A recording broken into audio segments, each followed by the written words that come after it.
Hello, my name is Jennifer Klemek-Yingling, and today I'd like to talk about herbal supplements. This is a group of topics that I think you'll find interesting, helpful for your practice, as well as something that's important for you to review for your national boards.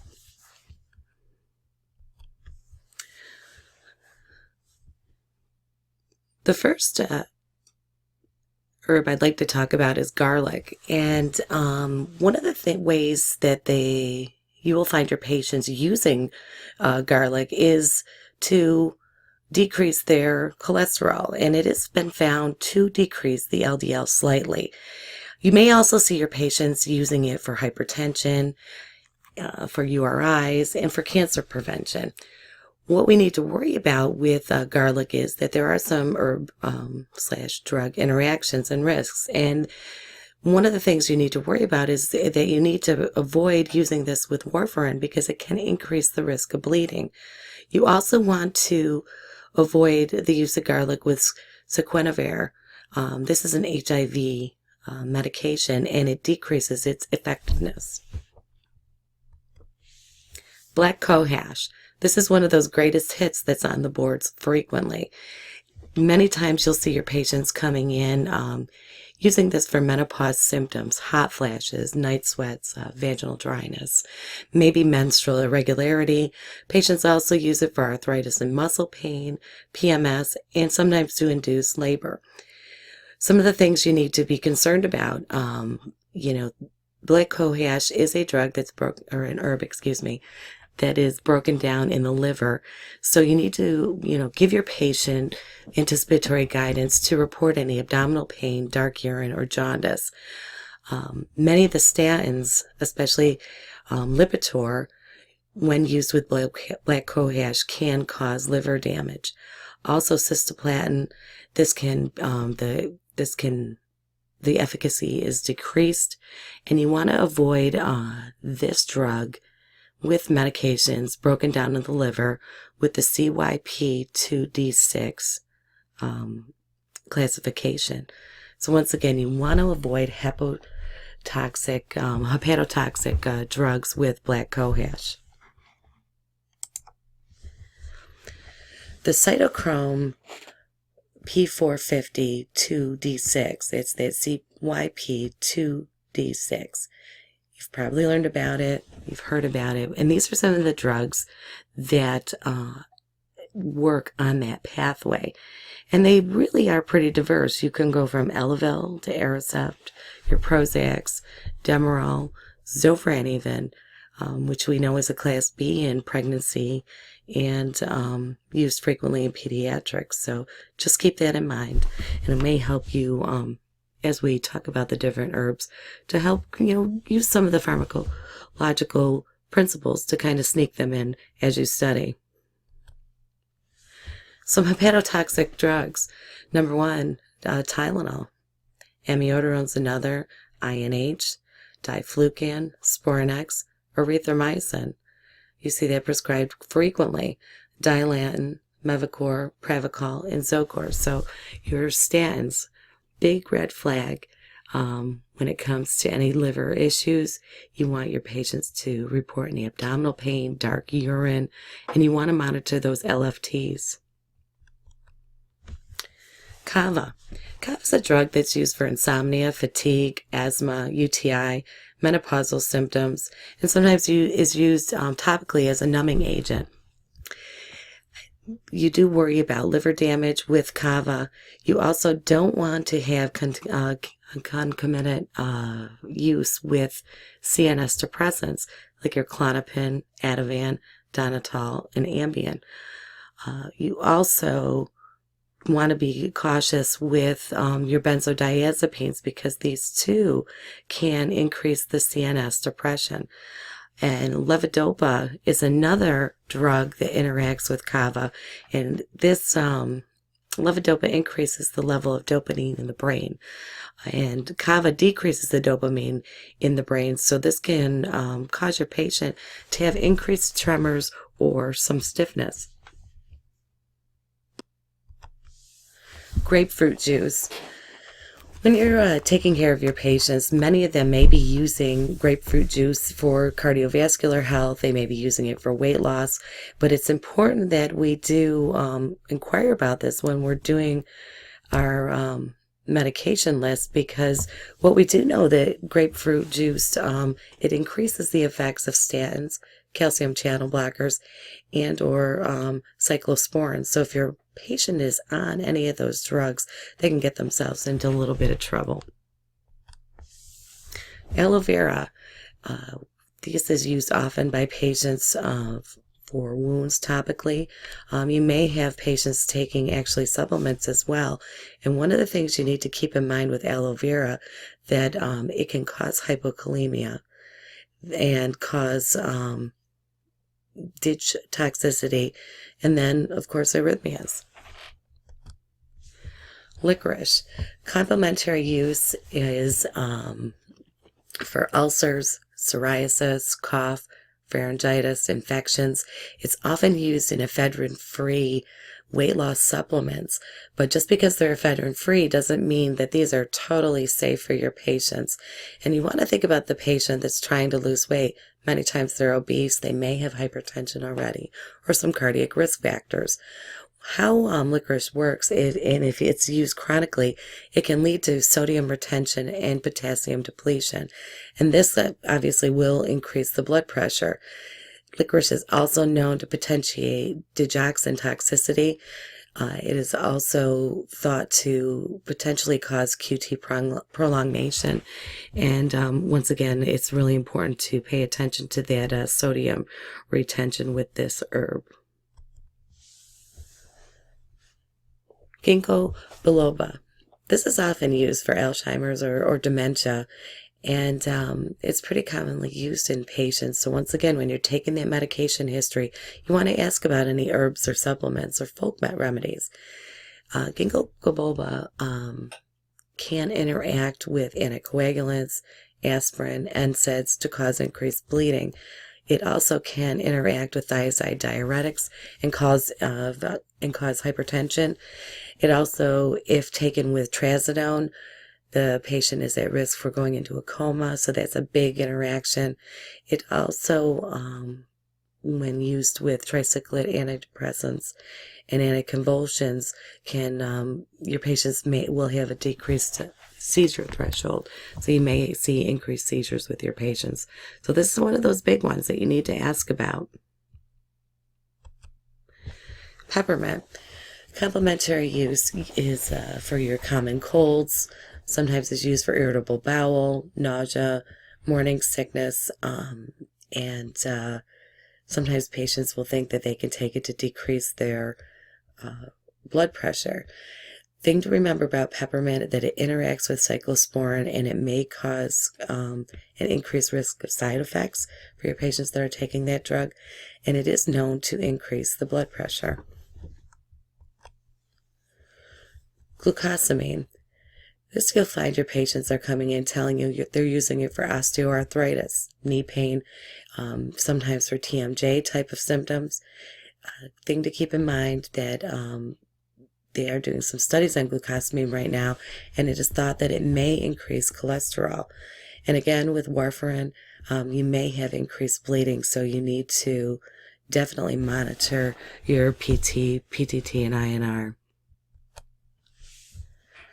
Isoflavones. This is a soy-based supplement. It's often used for menopausal symptoms, sometimes for osteoarthritis. It does have anti-inflammatory properties, and it is thought to perhaps decrease the risk of breast cancer.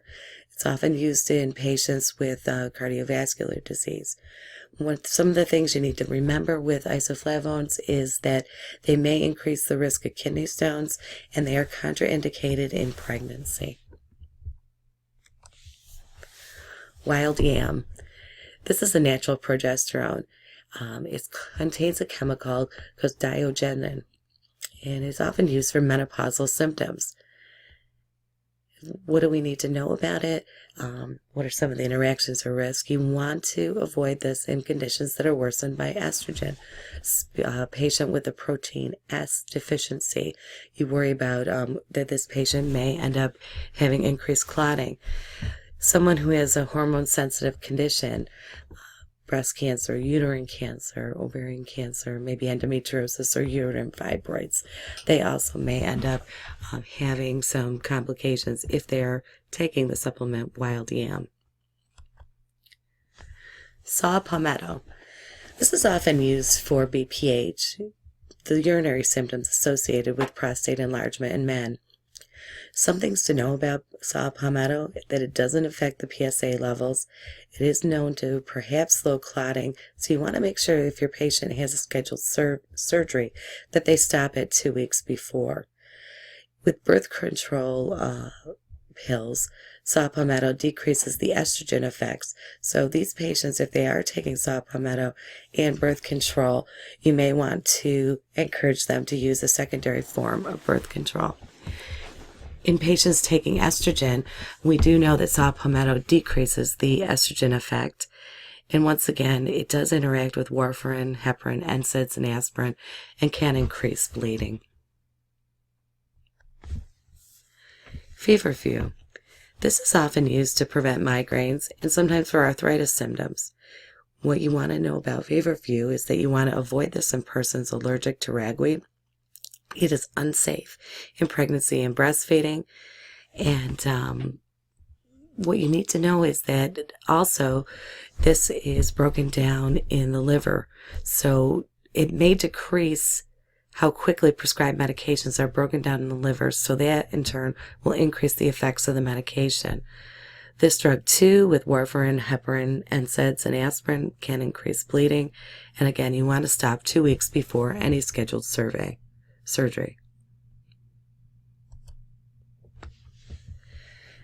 Cinnamon.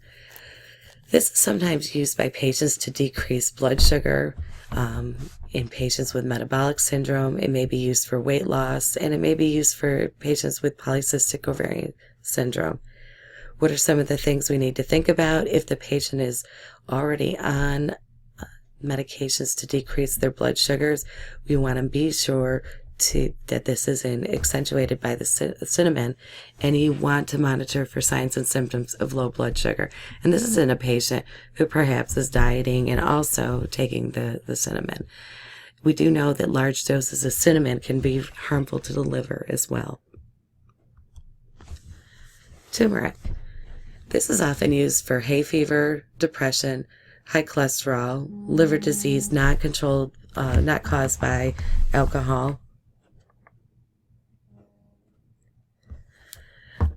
osteoarthritis, PMS symptoms, urticaria in patients with chronic kidney disease, and patients with ulcerative colitis.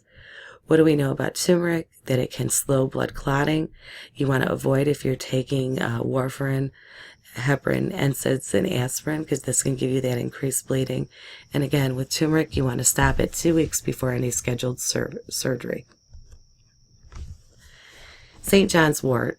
This is a pretty popular complementary treatment that patients will use. It's used often for depression, anxiety, sleep disorders, and there are quite a few interactions or risks. We know that with Xanax that St. John's wort decreases that effectiveness. With amitriptyline, it also decreases the effectiveness as well. With birth control pills, they also are, the efficacy is decreased, and they may need a secondary form of birth control. With digoxin, it does decrease the concentrations, so your dig levels may be thrown askew if they're on this med. With theophylline, there's decreased xanthine levels, so that means that they're not going to have great effectiveness of that drug as well. With narcotic pain medications, if they're on St. John's wort, they can have increased effects, and you worry about overdose, as that's such a huge problem right now. These patients also will have increased photosensitivity, especially with the aminoleucinic acid that we use for actinic keratosis, and it also if it's used with other drugs that are known to increase photosensitivity. With SSRIs and tramadol, you need to worry about serotonin syndrome, which we'll talk a little bit more about later in this quick lecture. You worry about the MAOs. They can get tachycardia and hypertension. With warfarin, St. John's wort decreases the effectiveness. With phenytoin or Dilantin, this can decrease the effectiveness, thus increasing your seizures. With cyclosporin, that also is not as effective if the patient is on St. John's wort.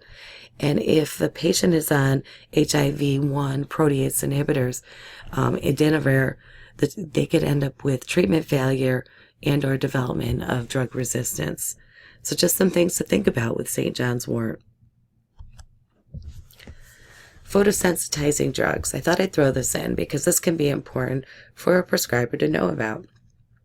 Drugs that cause increased photosensitivity are some of the following: your amitriptyline, Cipro, really any of your fluoroquinolones,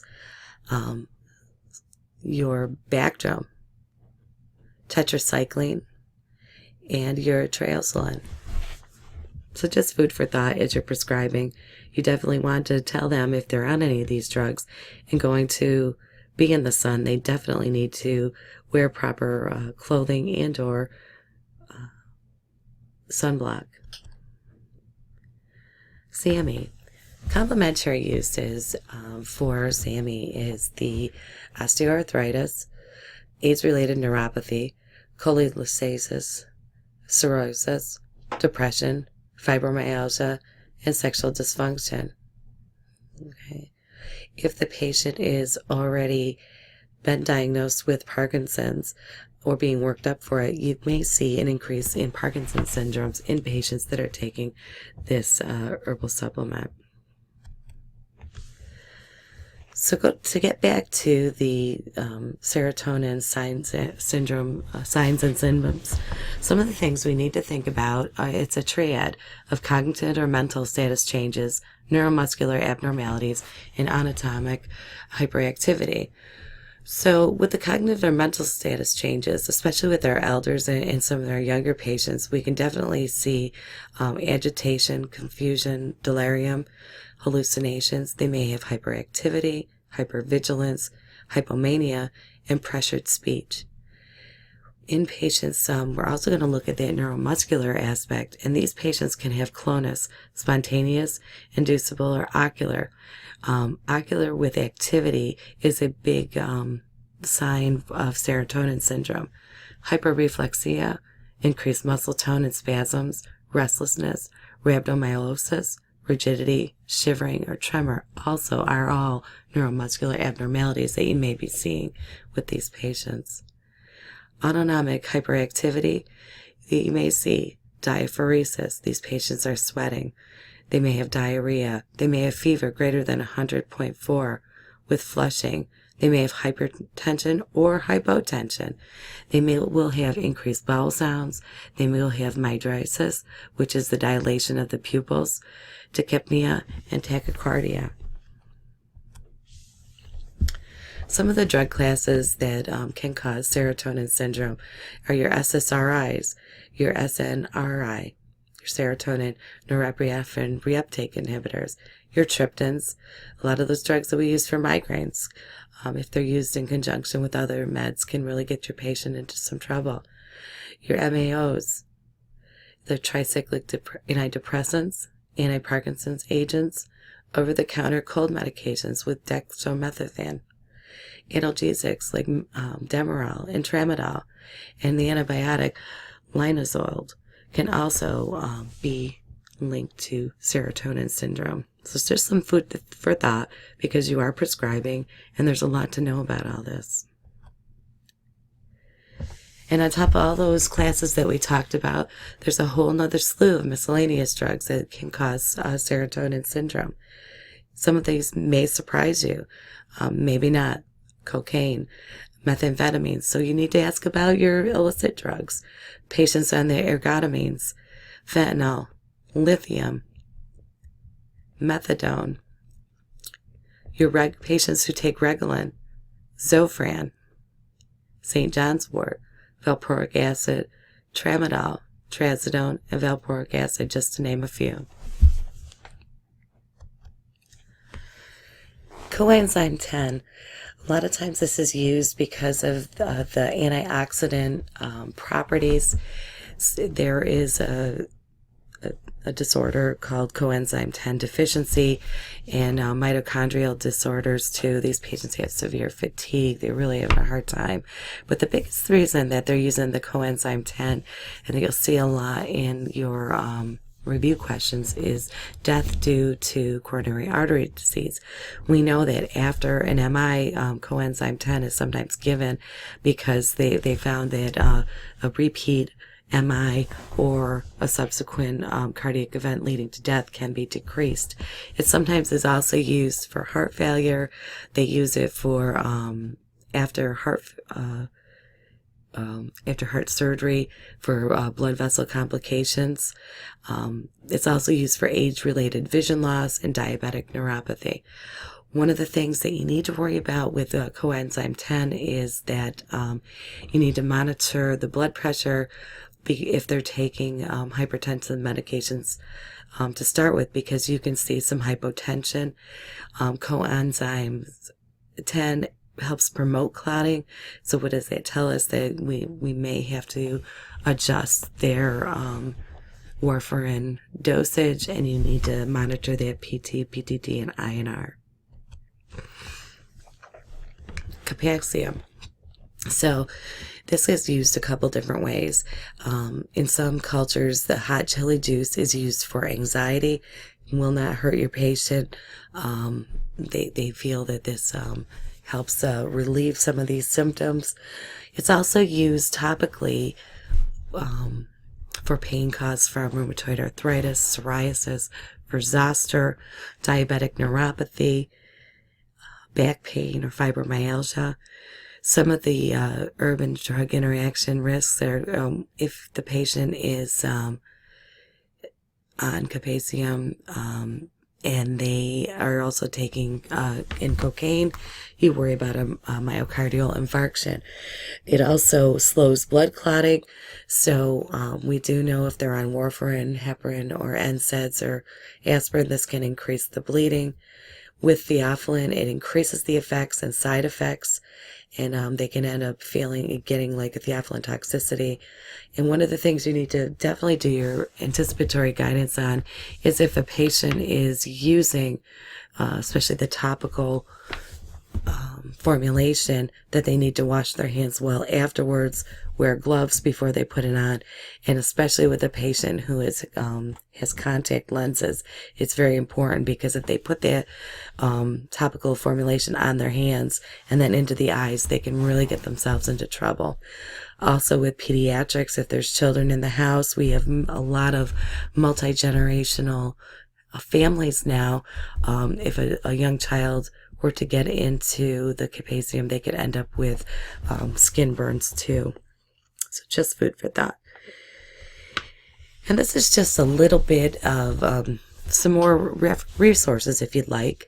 The National Center for Complementary and Integrative Health has a nice website where you can look some things up.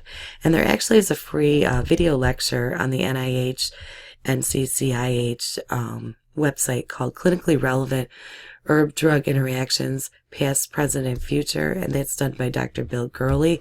There is CME involved that is free. So you can see the link above. You can click that, and if you want to see any future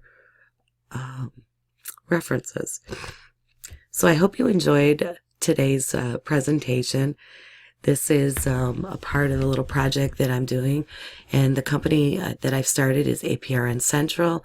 You can find us on Facebook, Instagram, and Twitter, and you can find us at aprncentral.com. If you have any questions or any suggestions, please give me an email at jen@aprncentral.com. Thanks, and good luck with your study and your future practice.